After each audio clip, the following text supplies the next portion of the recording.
No, I'm not a writer. The Samsung Galaxy S9, it's super exciting. It's the first phone to have... But what's the true cost of a superphone? And I'm not talking cash. Well, there's a lot to consider from an ethical point of view here. Before the phone even gets made, minerals are dug up from the ground. Some of these are called conflict minerals. Gold, tin, tantalum, tungsten. And these basically contribute to corruption and, no point sugarcoating it, death. These minerals are necessary in all smartphones though, so this is by no means a Samsung issue. Every manufacturer under the sun that makes a battery is probably going to have some conflict minerals in there.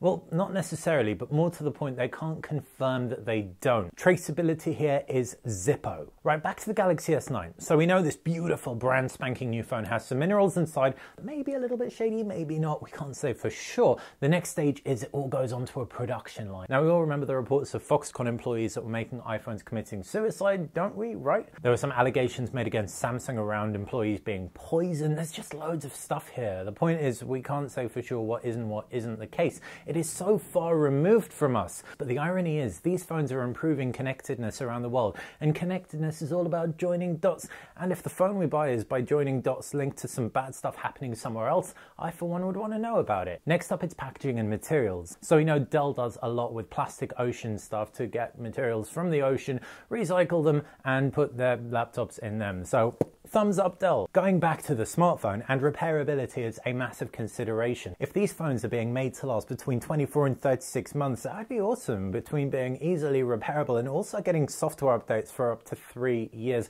like Android One phones, or at least security updates do.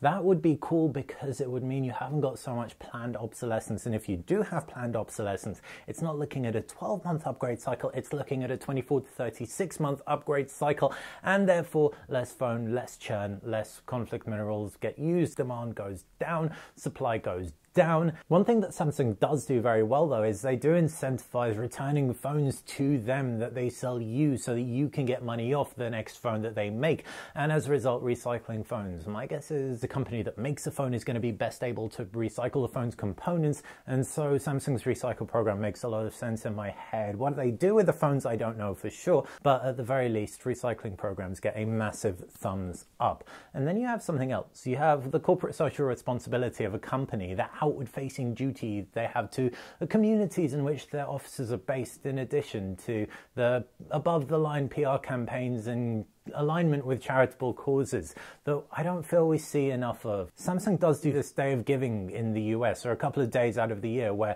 the guys who work in Samsung's offices go out into the local community and help students, help people, help environments, and that kind of stuff is so awesome, and I don't feel we care about that as consumers enough. What we can't see is the conflict mineral stuff. What we can't necessarily see is the production line stuff, the supply chain. We really want transparency there, but any good is better than no good, like I said, and if it starts on this side of things, maybe it'll ricochet back to the origins of these products.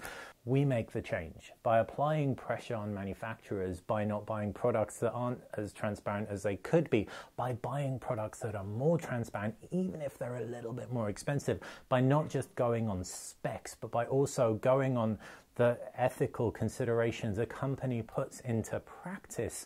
We can make a difference, and that's the only way we're going to make a difference, because it's going to be us voting with our wallets and our hearts, because the specs are cool, and I absolutely want manufacturers to push the boundaries when it comes to specs and cool stuff, but I also want to do it with a clear conscience, and I'm sure you guys do too. Of course, I would love it if I had 100 million subscribers and everyone subscribed because I was popular and they liked me, but this is about a lot more than just me. This is about making a difference and initiating a wave and making the smartphone and tech industry in general a little bit more transparent, or a lot more transparent, and a force for good. Hopefully you've enjoyed, hopefully you found it interesting. If you have, you know what to do. Subscribe, like this video, share this video, because we want to make a domino effect happen in which everybody starts to care that bit more.